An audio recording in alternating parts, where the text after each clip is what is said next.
한 번쯤은 시장에서 팔리는 오래된 물건들이 누군가의 것이었을까? 궁금해 본 적 있나요? 반짝이는 나무 침대 뒤에는 어떤 이야기가 숨겨져 있을까요?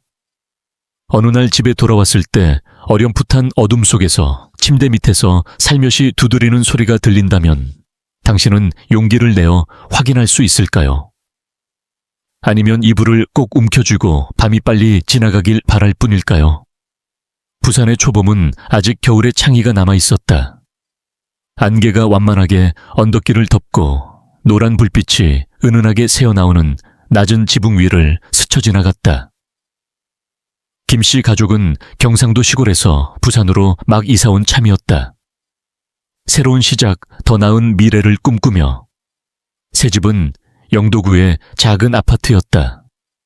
크진 않지만 단정하고 포근한 분위기였다. 베란다에서 바다가 내다보이고 근처 자갈치 시장에서는 생선 굽는 냄새와 소금기 섞인 바람이 몰려왔다. 첫날들은 설렘 그 자체였다. 가족 모두 집 구석구석을 탐험하고 기념사진도 찍으며 부산의 명물 떡볶이, 어묵 미역국까지 즐겼다. 하지만 김씨가 가장 신경 쓰던 것은 다름 아닌 침대 문제였다. 이사 도중에 오래된 침대가 부서져 며칠째 모두 거실 바닥에서 잠을 자야 했다. 그래서 김씨는 동네 아주머니의 추천을 듣고 자갈치 시장 끝에 있는 상골 노인이 좋은 나무 침대를 싸게 판다는 말을 따라가 보기로 했다. 그날 김씨는 막내딸 수진을 데리고 시장에 갔다. 오래된 물건 특유의 곰팡이 냄새와 은은한 향이 섞인 시장은 사람들로 붐볐다. 고풍스러운 장식장, 구불구불한 다리에 식탁 달아버린 책장이 나란히 진열되어 있었다. 노인의 가게는 시장 한쪽 끝에 조용히 자리 잡고 있었다.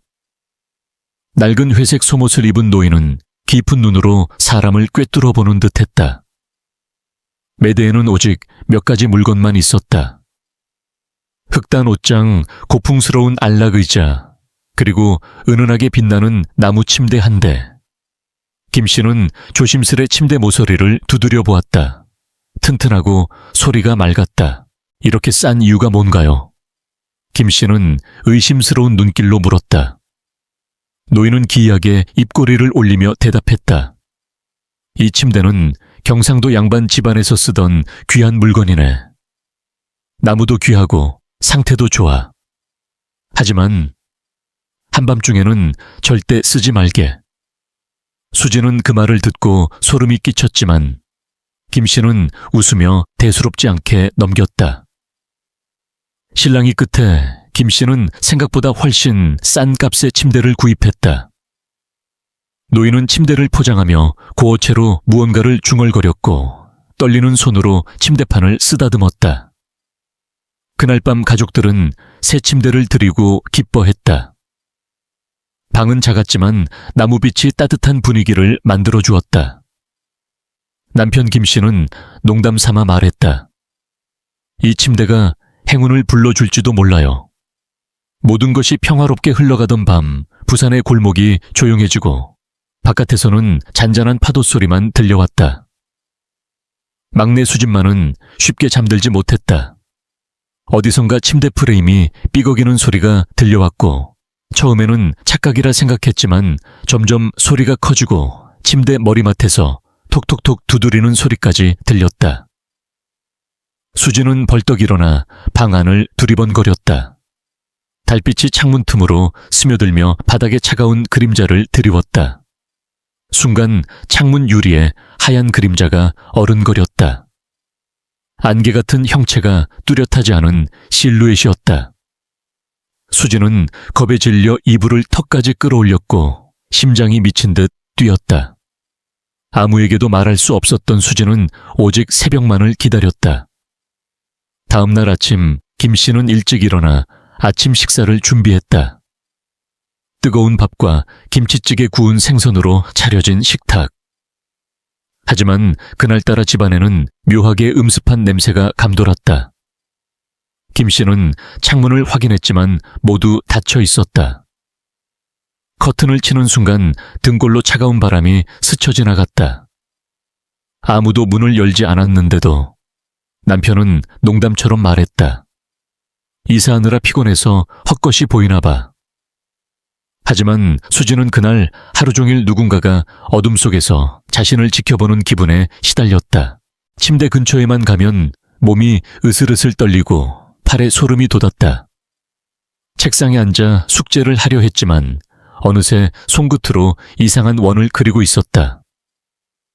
저녁 식사 때 가족들은 평소처럼 두 손을 모아 조상님께 감사 인사를 드렸다. 그러나 그날 저녁은 모두 평소보다 말이 적고 서로 눈치를 보며 식사를 서둘렀다. 이사 온 둘째 날 밤 창밖에는 가랑비가 내렸다. 이제 침대에서 나는 소리는 더 이상 조용하지 않았다. 무언가가 안에서 두드리는 듯 벽을 울렸다. 수지는 이불을 끌어안고 엄마를 불렀지만 엄마는 깊이 잠든 상태였다. 방 안은 갑자기 얼음장처럼 차가워졌고 수진의 입김이 뽀얗게 퍼졌다. 톡, 톡, 톡. 두드리는 소리는 갑자기 멈췄고 그 대신 아주 작은 속삭임이 들렸다. 나와 같이 자자. 수지는 겁에 질려 귀를 막고 눈을 꼭 감은 채 한동안 움직이지 못했다. 아침이 밝자 침대 머리맡에는 누군가가 필사적으로 긁은 듯한 흠집이 남아 있었다. 김 씨는 그것을 보며 이사 중에 난 상처라 생각했고 가족 누구도 깊게 생각하지 않았다.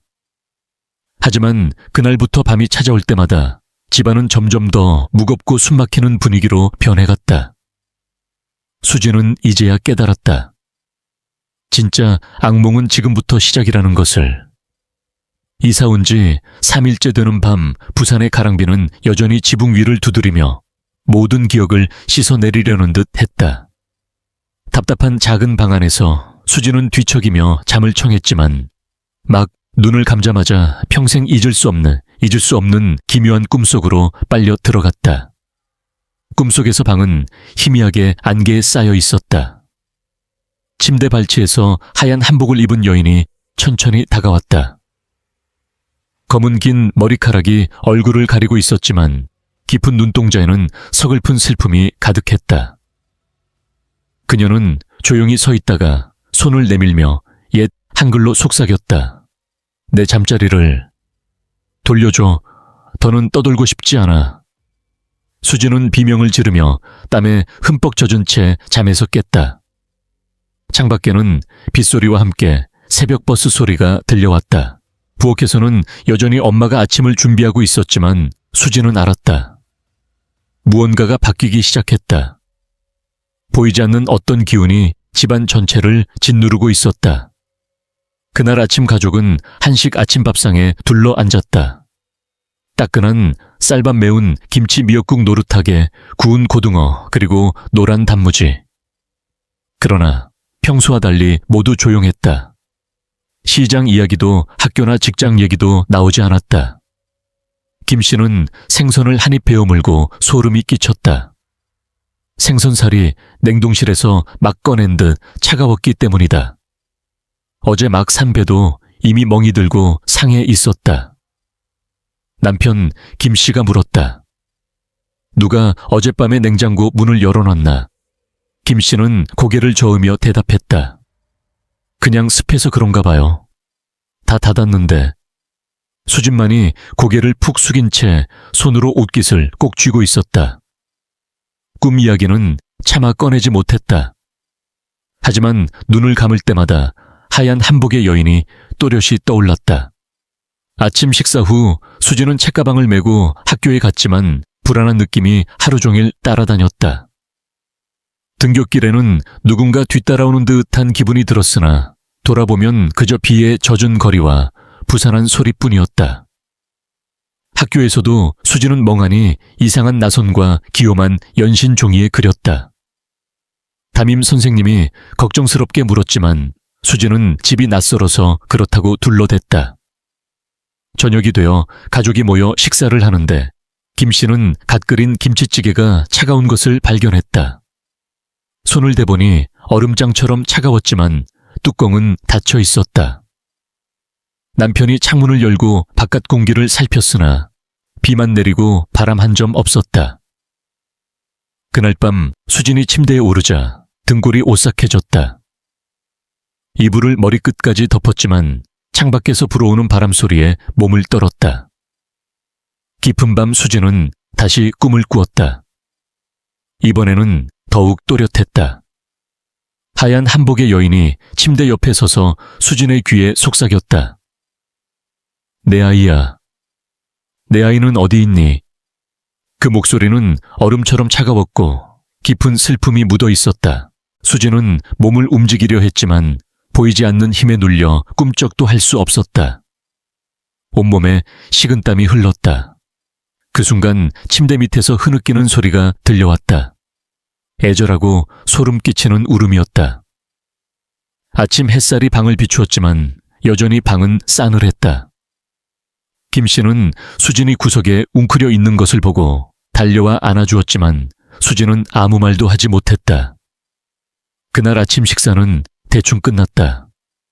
누구도 밤 이야기를 꺼내지 않았고 생선은 여전히 차가웠으며 과일에는 또 새로운 멍이 들었다. 가족 모두가 뭔가 이상함을 감지했으나 아무도 입을 열지 않았다. 수진은 용기를 내어 부모님께 꿈 이야기를 했다. 하얀 한복을 입은 여인, 침대 밑에 울음소리. 하지만 아버지는 그저 머리를 쓰다듬으며 말했다. 낯선 집에 와서 그런 꿈을 꾸는 거야. 신경 쓰지 마라. 어머니 역시 따뜻한 물을 마시고 잠들기 전에 기도하라고만 했다. 그들은 몰랐다. 수진의 마음속 두려움이 점점 커지고 있다는 것을. 그날 밤 울음소리는 더욱 또렷해졌다. 수진은 이불 속에서 오들오들 떨며 아침만을 기다렸다. 어느 저녁 모두 잠든 후 집안은 이상할 만큼 차가운 기운에 휩싸였다. 하얀 그림자들이 방구석에 어른거렸고 수진은 귓가에 속삭임을 들었다. 하얀 한복의 여인의 목소리였다. 내 잠자리를 돌려줘. 방 안 공기는 무겁게 짓눌렸고 창문이 덜컹거리기 시작했다. 수진은 입술을 꽉 깨물고 눈을 감았다. 심장은 미친 듯 뛰었다. 창밖에는 여전히 비가 내렸고 그 소리 속에 점점 커지는 두려움이 감돌았다. 김씨 가족의 진짜 악몽은 이제 시작일 뿐이었다. 수진은 여러 날을 악몽에 시달렸고 김씨 가족 모두는 설명할 수 없는 우울한 분위기에 잠겨 있었다. 어느 토요일 아침 대구에서 외할머니가 가족을 찾아왔다. 한지로 만든 마른 잎전통 생강사탕, 작은 볏짚 빗자루를 들고 오셨다. 할머니는 언제나 이런 물건들이 귀신을 쫓는다고 믿었다.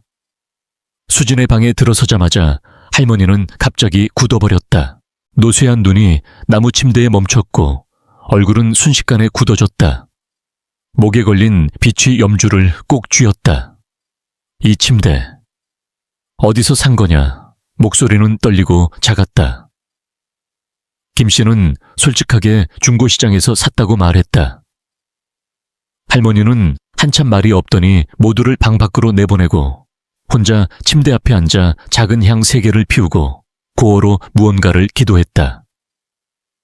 가족이 다시 들어오자 방 안에는 향 냄새가 가득했지만 공기는 한겨울 아침보다 더 차가웠다.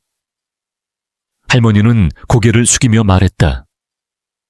이 집은 큰 화를 입을 수도 있다.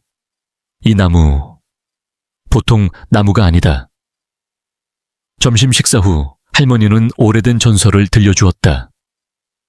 옛날 한국에는 관짝나무를 절대로 다시 쓰지 않는 금기가 있었단다. 그 나무에는 죽은 이의 눈물 피 원한이 스며들어 있지. 만약 누군가 그걸 잘못 쓰면 아직 저승에 가지 못한 영혼이 자기 잠자리를 되찾으려 와서 집안의 재앙이 들이닥치게 돼. 아버지는 고개를 저었지만 할머니는 침대 밑에 작은 조각을 가리켰다. 그것은 옛 글씨 같았다. 이건 조선시대 관짝에만 쓰던 봉인 표시야. 누가 팔았는지 분명한 이유가 있었겠지. 가족은 아무 말도 못했다. 할머니의 목소리는 마치 저주의 주문처럼 집 안을 맴돌았다. 방 안의 공기는 점점 더 무겁고 숨막히게 변했다. 그날 오후 할머니가 한 지 2% 퇴마 의식을 하던 중 창문이 갑자기 활짝 열리며 차가운 바람이 몰아쳤다. 재단의 촛불이 이유 없이 꺼졌다. 바람 소리는 마치 누군가 울부짖는 듯 했고 커튼에 긴 머리의 여인 그림자가 어른거렸다. 수지는 엄마 품에 안겨 온몸에 소름이 돋았다. 김 씨는 황급히 창문을 닫았지만 흐느끼는 소리는 계속 들렸다. 할머니는 볏짚 빗자루로 방을 휘젓고 소금물을 뿌리며 끊임없이 기도했다. 가거라, 산자에게 평화를 남겨두고 떠나라. 그날 밤 모두 자정까지 잠들지 못했다. 불을 밝히고 창문에 한지를 붙였다. 그러나 한밤중 할머니는 가위에 눌렸다. 꿈속에서 차가운 손이 침대 밑에서 발목을 잡고 아래로 끌어내리려 했다. 소리도 지르지 못하고 눈물만 흘렀다. 다음 날 아버지는 침대의 출처를 더 자세히 알아보기로 했다. 인터넷을 뒤지고 나무에 새겨진 기호를 조선시대 장례 풍습과 대조했다. 오래된 신문기사가 떴다. 48년 부산에서 귀족 여성 실종 사건이 있었다. 고대 의식대로 관이 묻혔지만 도굴로 시신이 사라졌다. 이후 동네 사람들은 하얀 한복을 입은 원혼이 비오는 밤마다 나타나 울부짖는다는 소문을 퍼뜨렸다. 아버지는 등골이 오싹해졌다. 할머니의 말이 그대로 현실에서 반복되는 듯했다.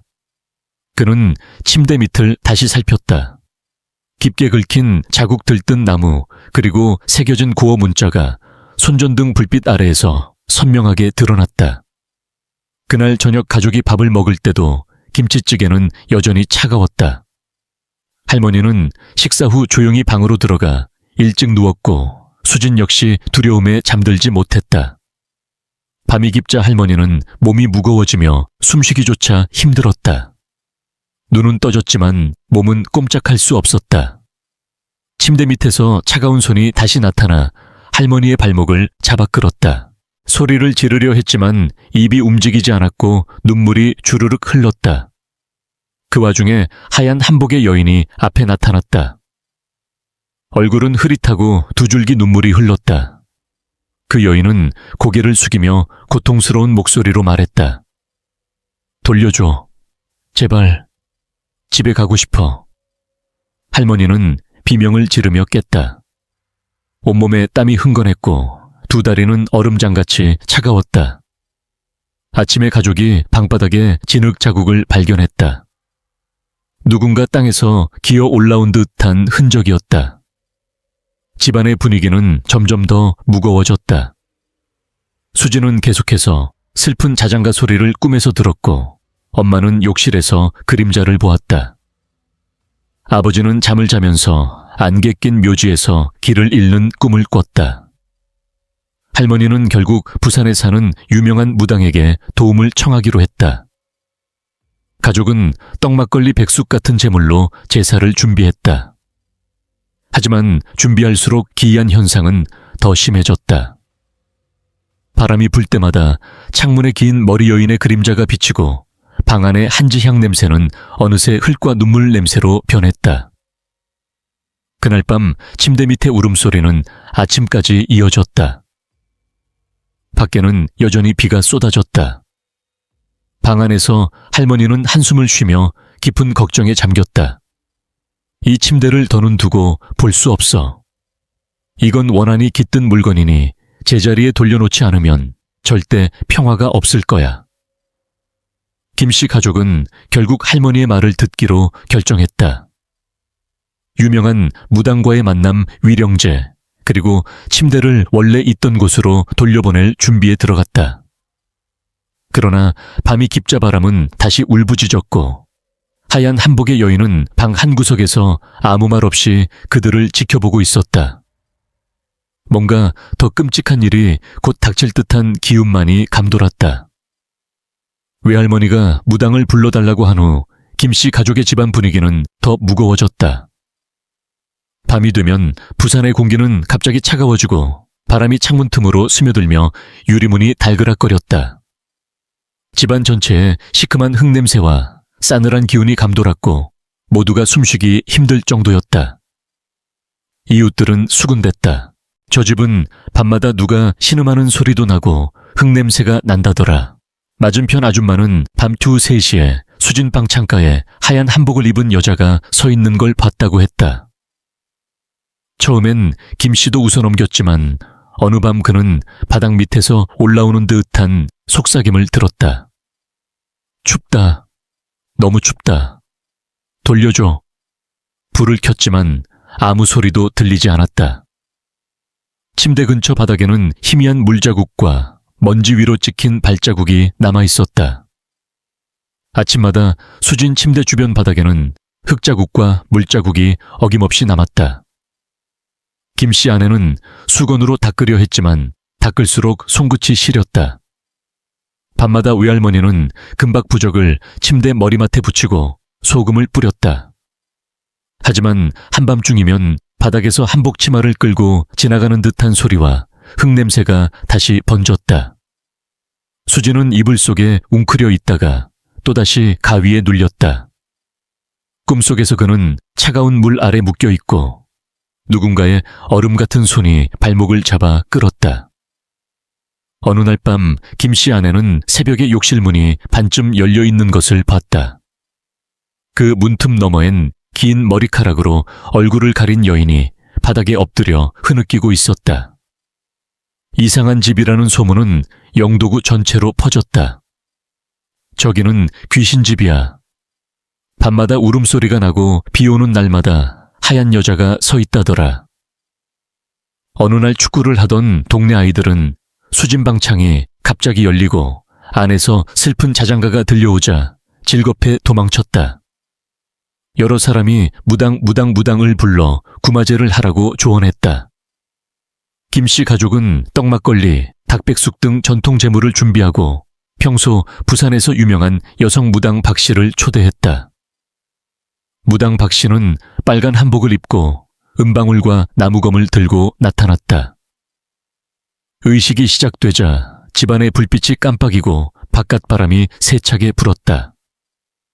무당 박씨는 향을 피우고 종을 흔들며 고대 주문을 외웠다. 그 순간 슬픈 자장가가 울려 퍼졌다. 아이를 데려가라. 나를 집으로 보내다오. 땅이 살짝 흔들렸다. 침대 머리맡에서 새빨간 핏방울이 스며 나왔다.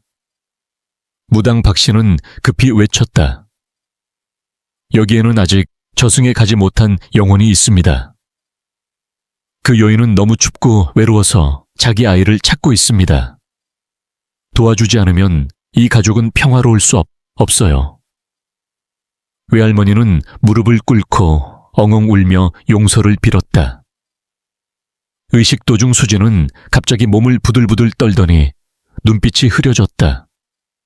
그리고 고어로 중얼거리기 시작했다. 내 아이, 내쫓지 마라. 아직도 춥다. 가족 모두 경악했다. 무당 박씨는 은방울로 침대 머리를 두드리며 수진의 혼을 부르려 애썼다. 수진은 그대로 쓰러져 몸이 심하게 떨리고 입에서 거품이 흘렀다. 김씨 부부는 딸을 꼭 안고 눈물을 흘렸다. 무당이 정화수를 뿌리고 부적을 태우자 수진은 겨우 제정신을 되찾았다. 하지만 눈은 붉게 충혈됐고 손발은 얼음처럼 차가웠다. 그날 이후 수진은 가끔씩 이상한 말을 중얼거렸다. 하얀 옷 엄마 찬손 침대 밑에 글자 같은 것들이었다. 구마 의식 후에도 불안은 사라지지 않았다. 밤마다 울음소리, 노크소리 더 짙어진 진흙자국 모두의 얼굴은 점점 창백해졌다. 어느 날 밤 김씨는 꿈에서 자신이 안개 낀 공동묘지에 서 있었다. 하얀 한복의 여인이 그의 뒤에서 그의 이름을 애타게 불렀다. 김씨 아내는 빨래를 걷다가 하얀 천조각에 흙이 묻은 것을 여러 번 발견했다. 집에선 그런 옷을 입는 사람이 없는데도 외할머니도 반복해서 가위에 눌렸다. 침대 끝에 누군가 서서 손가락질하며 말했다. 돌려줘. 집으로 보내줘. 더는 참을 수 없었던 김 씨는 무당 박 씨와 함께 침대의 원래 출처를 조사하기로 했다. 여러 중고 상인을 찾아다닌 끝에 금정산 근처 옛 마을에서 조선시대 관짝을 만들던 공방의 흔적을 알아냈다. 무당 박 씨는 말했다. 직접 찾아가서 원혼의 뿌리를 밝혀야 해요. 그렇지 않으면 평화는 없습니다. 가족은 떡, 술 등 재물을 준비해 출발했다. 하지만 출발 직전 수진은 또다시 가위에 눌렸다. 꿈에서 하얀 한복 여인은 흐느끼며 산 쪽을 가리켰다. 나를 집에 데려가. 가족이 아파트를 나설 때 부산 하늘은 여전히 흐리고 비는 그치지 않았다. 방 한켠에는 오래된 침대가 그대로 남아있었고 핏방울 자국은 말라붙지 않았다. 아무도 몰랐다. 옛 마을로 가는 여정이 지금껏 겪었던 모든 악몽보다 더 큰 진실과 마주하게 될 것이라는 사실을. 그리고 그 밤이 김 씨 가족의 운명을 결정지을 것이다. 김 씨 가족과 무당 박 씨는 금정산 자락에 옛 마을로 향하는 자동차에 올랐다. 부산 하늘은 여전히 흐리고 가랑비가 마음까지 눌러왔다. 차 안은 숨소리조차 조심스러웠고 수지는 외할머니 손을 꼭 잡은 채 창밖을 멍하니 바라보았다. 마을에 도착하자 짙은 안개가 마을을 감쌌고 기와 지붕이 드문드문 보였다.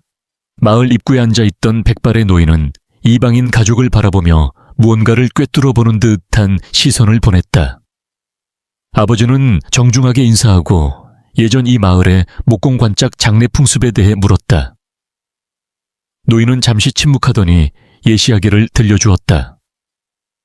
이 마을은 한때 양반 집안 관짝 만드는 장인들로 유명했지. 하지만 80여 년 전 장대비가 쏟아지던 밤 큰 화가 닥쳤다. 억울하게 누명 쓴 여인이 살아있는 채로 옛 풍습대로 묻혔다가 관짝은 도둑맞고 시신도 사라졌지. 그 후로 그 여인의 혼이 저승에 못 가고 매일 밤마다 마을에 나타나 슬피 울었단다. 이야기가 끝나자 모두의 얼굴이 잔뜩 굳어졌다. 차가운 소름이 발끝에서 머리까지 번졌다. 무당 박 씨의 안내에 따라 가족은 제사상을 정성껏 차렸다. 하얀 떡, 백숙, 막걸리, 신선한 과일, 그리고 빨갛게 타오르는 향과 공양밥 한 그릇. 수지는 흰 한복을 입고 머리를 단정히 묶었다. 표정에는 피로와 두려움이 섞여 있었다. 의식은 옛 공동묘지 자리 근처에서 열렸다. 바람소리만 들리고 안개 속에서 종이 등불만 아스라이 흔들렸다. 무당 박 씨는 붉은 한복과 옥 목걸이를 하고 은방울과 부적을 들었다. 외할머니는 바닥에 무릎 꿇고 조상님께 가족을 지켜달라며 속삭였다. 제단을 마련한 뒤 박 씨는 오래된 소나무 아래 한 모퉁이의 흙을 살살 파라고 했다. 습한 흙 밑에서는 썩은 관짝나무, 조각진흙과 말라붙은 피가 묻은 오래된 흰 한복 1000조각이 나왔다. 마지막 나무 조각을 들어 올리자 밑에는 옛 머리장식 비녀과 헝클어진 머리카락, 그리고 고어로 가득한 작은 쪽지가 드러났다. 바로 그 순간 강한 바람이 불어 나무가 울었고 무덤 근처는 얼음장 같은 기운으로 뒤덮였다. 수지는 갑자기 쓰러지더니 눈동자가 뒤집히고 땅속에서 올라오는 듯한 쉰 목소리로 말했다. 내 침대를 돌려줘. 내 잠자리를 돌려줘. 날 끝없이 떠돌게 하지 마. 외할머니와 어머니는 경악해 수진을 붙잡았고 무당 박 씨는 종을 흔들고 주문을 외웠다. 의식 중 모든 것이 얼어붙은 듯했다. 바람이 휘몰아쳐 등불이 꺼지고 썩은 나무와 피비린내가 진동했다. 눈앞에는 하얀 한복을 입은 여인의 영혼이 서서히 나타났다. 길게 풀어진 머리 눈물에 얼룩진 얼굴품에 무언가를 끌어안고 내 아이야, 내 아이는 어디에? 라고 애타게 속삭였다. 억울하게 산채로 묻히던 순간 빼앗긴 아이, 비바람 속 절규가 그림처럼 펼쳐졌다. 아무도 제사를 지내주지 않아 원한이 침대에 스며든 것이다. 모두는 울음을 터뜨렸고 외할머니는 바닥에 엎드려 조상들의 죄를 용서해달라고 빌었다. 무당 박씨는 종을 울리고 공양을 올리며 크게 기원했다. 이 가족을 놓아주십시오. 아직 못 이룬 한이 있다면 말씀해 주십시오. 꼭 원하는 대로 해드리겠습니다. 그때 수진의 입에서 또 다른 목소리가 흘러나왔다. 내 잠자리를 다시 묻어주고 죄를 올려주면 나는 더 이상 돌아오지 않을 거야. 마을 노인은 공양밥 비녀 한복 1000조각을 같이 놓고 3번 깊이 절했다. 차가운 바람이 점점 잦아들고 영혼의 모습은 흐려지며 바닥에는 눈물 자국만 남았다. 제사가 끝나고 가족은 꽃과 공양 마지막 관짝나무 조각까지 모두 묻었다. 박씨는 부적을 태우고 마지막으로 거룩한 물을 침대 나무에 뿌리며 한을 풀어달라고 기도했다. 주변은 쥐 죽은 듯 고요해졌다. 바람만 솔솔 불고 어디선가 흐느끼는 소리만 희미하게 남았다. 수지는 천천히 깨어났다. 몸이 훨씬 가벼워요. 엄마 더 이상 춥지 않아요. 온 가족이 껴안고 묘지 한복판에서 눈물을 쏟았다. 가족이 집에 돌아왔을 때는 동이 터오르고 있었다. 집안은 밝고 공기도 맑아진 듯했다. 하지만 침대 머리맡에는 말라붙은 핏자국이 아직 남아 있었다. 결코 잊혀지지 않을 상처처럼. 점심때는 온 가족이 하얀 한복 여인을 위해 밥을 올리고 향을 피워줬다. 외할머니는 당부했다. 정체 모를 중고 물건, 특히 장례와 관련된 건 절대 사지 마라. 그 뒤에는 오랜 원혼이 잠들지 못하고 있을 수 있으니까. 부산 하늘은 파랗게 개었지만 가족 모두의 가슴 한구석엔 여전히 하얀 한복 여인의 그림자가 남아 있었다. 제사가 끝난 뒤 김씨 가족은 악몽에서 벗어난 듯 됐으나 불안함은 여전히 남아 있었다. 첫날 밤 수지는 잠에 들자마자 안개 낀 대나무숲 오솔길을 걷는 꿈을 꾸었다. 멀리서 하얀 한복 여인이 천천히 고개를 돌려 눈물을 흘리며 손짓했다. 내 아이야, 나를 집에 데려가다오. 그 목소리는 꿈속에서도 현실에서도 메아리 쳤다. 수지는 새벽에 식은땀에 흠뻑 젖어 깨어났다. 밖은 고요했지만 한기와 두려움이 방 안을 감쌌다. 아침 식사 때 가족은 서로 말이 없었다. 끝내 아버지가 말했다. 이 진실을 끝까지 밝혀야 해. 그렇지 않으면 이 일은 끝나지 않을 거야. 무당 박씨도 동의했고 외할머니는 향떡 성수 등 제물을 준비했다. 가족은 다시 옛 마을로 향하며 두려움과 결의를 안고 길을 나섰다. 하늘은 더 어두워지고 대나무 숲을 가르는 찬바람이 몰아쳤다. 수지는 누군가가 자신을 지켜보고 있다는 느낌에 시달렸다. 마을에 도착한 가족은 옛 공동묘지 근처에 사는 노인을 찾았다. 80이 넘은 노인은 굽은 등과 깊은 눈빛으로 모든 비밀을 간직한 듯했다. 노인은 이야기했다. 그땐 명문가가 있었지. 젊은 안주인은 선했지만 큰 화를 당했다네. 억울하게 생을 마감하고 산 밑에 묻혔지. 그 뒤로 마을 사람들은 밤마다 원혼이 울고 아무도 근처에 가지 않았다네. 노인은 낡은 서랍에서 오래된 그림을 꺼냈다. 한복을 입고 고통에 찬 눈빛을 한 여인의 초상화였다. 그녀는 생전의 아이를 지극히 사랑했다. 하지만 아이도 금방 실종됐지. 모정이 끊기지 않아 혼이 끝내 저승에 들지 못한 거야. 수지는 그림을 보며 왠지 모르게 눈물이 났다. 마치 마음 한켠이 그녀와 연결된 듯 했다. 무당 박씨는 물었다. 누가 관을 파내서 나무를 중고시장에 팔았나요? 노인은 한숨을 내쉬며 말했다. 그해 마을에 큰 흉년이 들어 몇몇이 무덤을 파서 나무를 팔았지. 그 나무엔 어머니의 피와 눈물 저주가 담겨 있었어. 직접 관여한 사람들은 하나둘 죽거나 사라졌고 오직 끔찍한 기억만 남았지. 노인은 헛간 벽을 가리켰다. 진심으로 원혼을 달래고 싶다면 영혼의 유물과 재물을 모두 모아 본래 자리에서 참회해야 해. 그리고 무엇보다 죄를 고백해야 하네.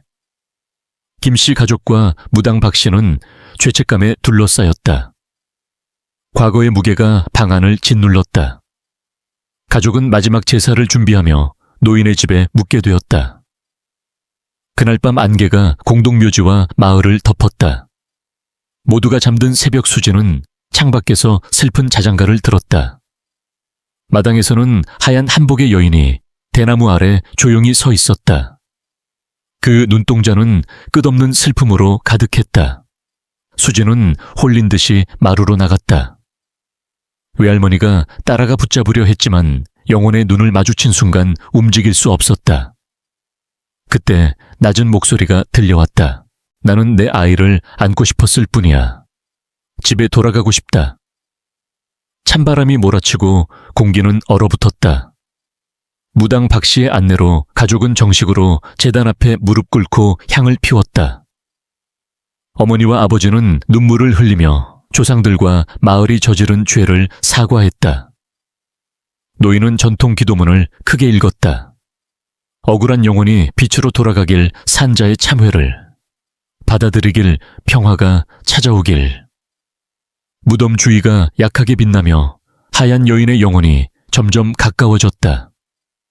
그녀는 조용히 눈물을 흘리며 서서히 안개 속으로 사라졌다. 날이 밝자 가족은 마음이 한결 가벼워졌다. 노인은 수진에게 마지막으로 남은 비녀를 건네며 말했다. 모정과 용서의 상징으로 간직하거라.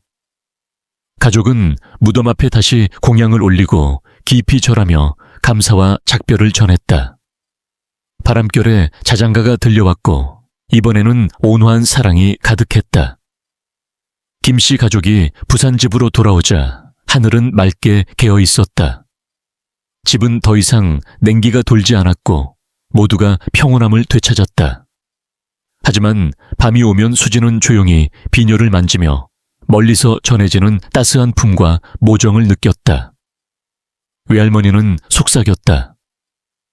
진짜 무서운 건 귀신이 아니라 과거를 직시하지 않고 용서하지 못하는 인간의 마음이란다.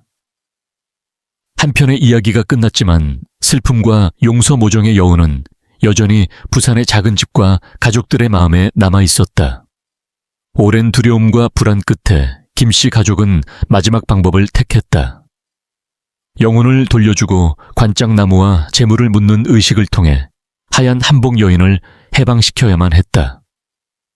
아침부터 무당 박씨와 가족 모두 떡백숙, 미역국, 막걸리, 향 낡은 한복, 천발굴 때 발견한 검은 머리카락, 그리고 저주받은 침대 나무판을 준비했다. 부산 하늘은 온종일 잿빛 구름으로 가득했고 차가운 바람이 집안 곳곳을 파고들었다. 김씨 아내는 집안을 돌며 기도하고 청소했지만 손이 떨렸다. 수지는 뭔가 거대한 것이 다가오고 있다는 느낌에 온몸이 굳어갔다. 해질 무렵 가족이 재물을 들고 옛 마을 공동묘지로 향하려 할 때 돌풍이 불고 번개가 하늘을 갈랐다. 집안의 불이 깜빡이고 탁자 등불이 꺼졌다. 순간 수지는 마당에 하얀 그림자가 스치듯 지나가며 슬픈 눈으로 창 너머를 바라보는 것을 보았다. 아버지는 침대 나무판을 꼭 안고 모두를 이끌어 묘지로 향했다. 외할머니는 촛불을 들었고 어머니는 재물을 들고 수지는 다리가 굳은 채 따라갔다. 무당 박씨는 붉은 한복과 옥목걸이, 은방울 부적을 손에 쥐었다. 그날 밤 온 세상이 영혼들에 의해 짓눌리는 듯했다. 모두는 소나무 아래 옛 무덤 앞에 제단을 차렸다. 재물을 올리고 소금을 뿌려 원을 만들고 향을 피우고 한복청과 머리카락을 침대 나무 위에 놓았다. 무당 박씨는 은방울을 흔들며 고대 주문을 외쳤다. 억울한 혼이여 이 재물을 받아 조상품으로 돌아가고 이 세상의 괴로움을 떠나소서.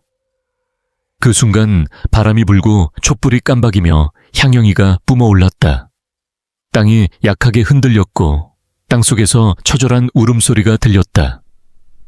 제단 한가운데 하얀 한복의 여인이 나타났다. 찢어진 한복 풀어진 머리 눈물 범벅의 얼굴 애끓는 목소리로 말했다. 내 아이야, 너무 춥다. 날 버리지 마라. 공기가 점점 두꺼워지고 차가운 바람이 뼛속까지 스며들었다. 수지는 원혼의 시선에 빨려들 듯 몸을 움직이지 못했다. 순간 묻힌 날의 기억 비 내리던 밤 아이를 잃은 비명소리가 머릿속을 휘감았다. 무당 박 씨는 은방울을 더 세게 흔들며 성수를 뿌리고 큰 소리로 외쳤다. 오늘 이 영혼을 땅에 돌려보내오니 모든 원한은 풀어주고 빛이 어둠을 비추길 외할머니는 무릎 꿇고 머리를 조아리며 떨리는 목소리로 말했다. 저희 가족이 실수로 모욕을 드렸다면 용서해 주십시오. 이 물건을 다시는 건드리지 않겠다고 맹세합니다. 제발 우리를 용서해 주십시오.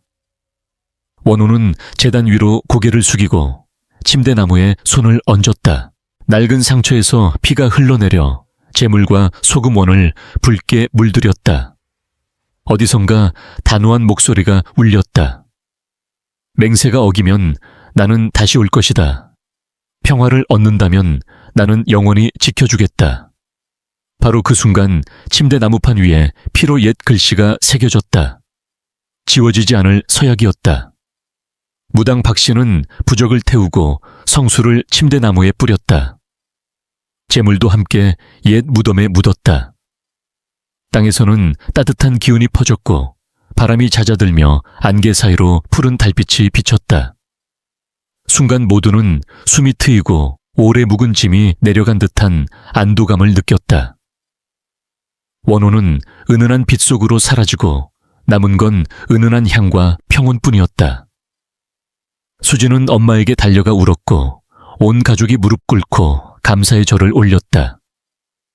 새벽녘 가족이 집에 돌아왔을 때 침대 머리판에는 이미 마른 피가 고풍스러운 문양을 이루고 있었다. 더는 악취가 나지 않았고 햇살이 방 안을 환히 비췄다. 외할머니는 빛이 염주를 제단에 놓고 향을 피워 기도했다. 그 후로 집엔 더 이상 울음이나 그림자가 나타나지 않았다. 이웃들도 요즘 저 집은 조용해졌다고 말했다. 그날 밤 가족 모두 오랜만에 깊은 잠에 들었다. 수진의 꿈에는 하얀 한복 여인이 미소 지으며 인사하고 빛 속으로 사라졌다. 다음 날 아침 제단 한켠엔 아무도 놓지 않은 흰 꽃 한 송이가 놓여 있었다. 마치 마지막 인사를 남긴 듯 모든 것이 끝난 듯 보였지만 침대 나무판에 피로 새겨진 서약은 언제든 약속이 깨지면 어둠이 돌아올 수 있음을 경고하고 있었다. 마지막 제사 이후 김씨 가족의 삶은 서서히 평범함을 되찾았다. 부산의 작은 집엔 더 이상 이상한 소리나 한기, 흙냄새가 스며들지 않았다. 아침이면 햇살이 창가를 통해 들어와 침대 머리맡의 옛 피자국 위에 부드러운 빛을 비췄다. 김씨 아내는 정원에 흰 꽃을 더 심었고 아버지는 옛 비녀를 단단히 싸서 제단에 올려놓았다. 수지는 다시 학교에 다녔다. 마음이 한결 가벼워졌지만 가끔 바람소리나 창에 비치는 희미한 흰 그림자에 깜짝 놀랐다. 하지만 두렵지 않았다. 그것은 해방된 어머니 영혼의 평화로운 인사처럼 느껴졌다. 온갖 일이 지나간 후 이웃들은 더 이상 옛 사건을 말하지 않았다. 저 집이 이제는 조용하고 평화로워졌대. 결국 죄를 인정하고 용서를 구한 덕분이겠지. 가끔 이웃이 찾아오면 현관 앞에 항상 신선한 흰 꽃이 꽂혀 있는 걸 보고 놀랐다. 누가 꽃을 두었는지 아무도 보지 못했지만 아직도 무언가 신령스러운 존재가 저 집을 지키고 있나 봐 라는 속삭임만 남았다. 이젠 울음소리도 진흙 발자국도 한밤의 흰 그림자도 사라졌다. 어느 날 밤 김씨 아내는 수진에게 모든 이야기를 들려주며 말했다. 옛 물건, 특히 장례와 관련된 물건은 함부로 집에 들여오면 안 된다. 모든 거센 사연과 영혼 기억이 깃들어 있어. 존중하지 않으면 반드시 대가를 치르게 되는 법이란다. 수진은 엄마의 눈물을 보며 공감과 용서 과거를 마주할 용기의 가치를 마음 깊이 깨달았다. 수진은 옛 비녀를 이마에 대고 조용히 중얼거렸다. 나도 잘 살게요. 엄마와 아직 쉬지 못한 모든 영혼을 잊지 않을게요. 외할머니는 미소 지으며 고개를 끄덕였다. 시간이 지나도 악몽은 더 이상 가족을 괴롭히지 않았다. 하지만 가끔 수진은 대나무 숲에서 방황하는 꿈을 꾸었고 슬픈 자장가와 한복 여인의 웃음소리를 들었다. 꿈속에서 흰 꽃이 들판 가득히 피고 어머니의 미소는 달빛 속으로 사라졌다. 방 청소 중 수진은 침대 밑에서 작은 쪽지를 발견했다. 거기엔 고어로 이렇게 적혀 있었다. 잘 살아라, 용서하라. 원한이 사라지면 복이 찾아온다. 김씨 가족은 이 쪽지를 집안에 소중히 간직했다. 주말 가족은 다시 옛 마을로 사당지기를 찾아갔다. 노인은 많이 늙었지만 수진의 손을 꼭 잡고 말했다. 네가 해낸 일은 세대를 뛰어넘는 일이었단다. 길 잃은 영혼이 너 덕에 빛으로 돌아갈 수 있었지. 진심은 과거와 현재를 잊고 모든 원망을 풀어준다. 노인은 수진에게 옛 동전을 건네주며 당부했다. 이건 행운의 상징이다. 진실과 선의는 운명을 바꾼단다. 그해 여름 김씨 가족이 사는 골목엔 누군가 심은 듯 하얀 꽃이 도로변 가득 피었다. 아침마다 꽃향기가 바람을 타고 집집마다 스며들었고 김씨 가족은 베란다에서 고통 용서 사랑의 의미를 곱씹었다. 장마가 끝나가는 어느 밤 수진은 옛 비녀와 동전을 베개 곁에 두고 창밖 바람소리에 귀 기울였다. 엄마 하얀 한복 영혼 지나간 모든 것에 고마워요. 앞으로 잘 살게요. 가족을 지키고 과거를 기억하며 오늘을 소중히 하겠습니다. 창밖엔 달빛이 흐르고 흰 꽃향기가 꿈속까지 번졌다. 신비는 끝났지만 과거의 상처와 용서가 지금과 미래를 축복한다는 진실만은 마지막까지 남아 있었다.